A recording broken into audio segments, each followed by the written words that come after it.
বাংলাদেশের রাজনৈতিক অঙ্গন থেকে শুরু করে চায়ের কাপের আড্ডা কিংবা সামাজিক যোগাযোগ মাধ্যম সবখানেই এখন নতুন বিতর্ক দানা বেঁধেছে। আলোচনার কেন্দ্রে রয়েছে ইনকিলাব, আজাদি, বয়ান, ইনসাফ বা নয়া বন্দোবস্ত এর মতো কিছু সুনির্দিষ্ট শব্দ।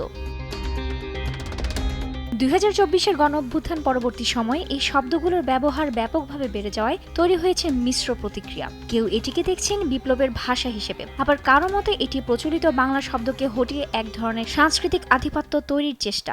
বলে ইনকিলাব ইনকিলাব, আমরা নতুন ধারা বাংলাদেশের পক্ষ থেকে তাদের শাস্তি চাই। এই ভাষাগত পরিবর্তন নিয়ে রাজনৈতিক অঙ্গন এখন দুই ভাগে বিভক্ত।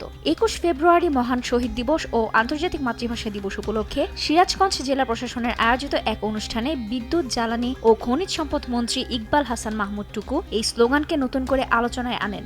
এরপর থেকে উত্তপ্ত হয়ে উঠেছে দেশের রাজনৈতিক এবং সামাজিক অঙ্গন।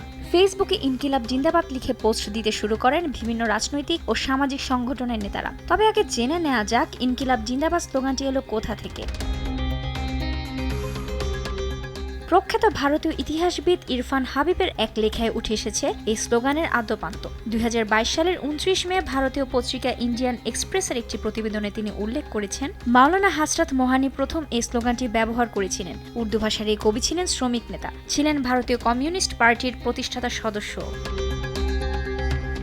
ইরফান হাবিব আরও লিখেছেন, জন্মের পর হযরত মোহানির নাম রাখা হয় ফজলুল হাসান। এই নামেই তিনি বেড়ে ওঠেন। একজন বিপ্লবী উর্দু কবি হিসেবে হযরত ছিলেন তার কলমি নাম, যা একজন রাজনৈতিক নেতা হিসেবেও তাকে পরিচিতি দিয়েছিল।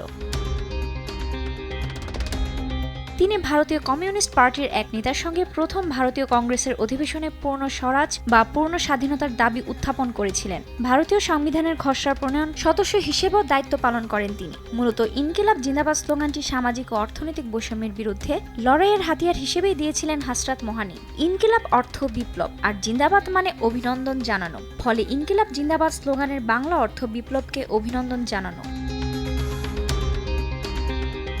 আর প্রচলিত শব্দের সঙ্গে নতুন এই রাজনৈতিক পরিভাষাগুলো লড়াই এখন শুধুমাত্র ভাষাতাত্ত্বিক তর্কে সীমাবদ্ধ নেই, বরং তা আদর্শিক সংঘাতে রূপ নিয়েছে। শব্দচয়ন নিয়ে নেট দুনিয়ায় চলছে তর্ক বিতর্ক। এনসিপির নেতা নাহিদ ইসলাম লিখেছেন, বাংলা কখনো এক রৈখিক ভাষা ছিল না, এটি সবসময় সমন্বয়, সংলাপ এবং সভ্যতা নির্মাণের ভাষা। বাংলার প্রকৃত ঐতিহ্য হলো বৈচিত্র্যকে ধারণ করা এবং বহুত্বকে শক্তি হিসেবে ব্যবহার করা। অন্যদিকে জামাত আমি শফিকুর রহমান লিখেছেন, আগামীর বাংলাদেশ ইনসাফের বাংলাদেশ। সমালোচকদের প্রধান যুক্তি হলো, বাংলায় যখন বিপ্লব, সুবিচার, স্বাধীনতা বা নিপীড়িত এর মতো শব্দগুলোর আগে থেকেই প্রতিষ্ঠিত, তখন কেন ইনকিলাব, ইনসাফ, আজাদি বা মজলুম ব্যবহার করা হচ্ছে? তাদের মতে সাধারণ মানুষের দৈনন্দিন জীবনে এসব শব্দ খুব একটা ব্যবহার করেন না, বরং এগুলো এখন ইচ্ছে করে চাপিয়ে দেওয়ার চেষ্টা চলছে। তবে পাল্টা যুক্তিতে বলা হচ্ছে, ইত্তেফাক বা ইনকিলাব নামে পত্রিকা এদেশে দীর্ঘকাল ধরেই চলছে। এমনকি আওয়ামী লীগ বা কমিউনিস্টের মতো ভিনদেশি শব্দ রাজনীতির অবিচ্ছেদ্য অংশ হয়ে গেছে।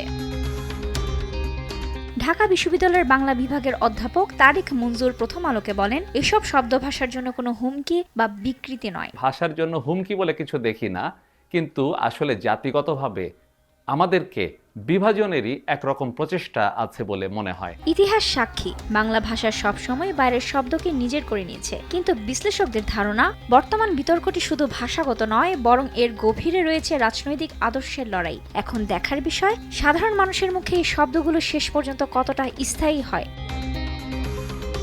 রুবায়েত তানজুম, দেশ টিভি।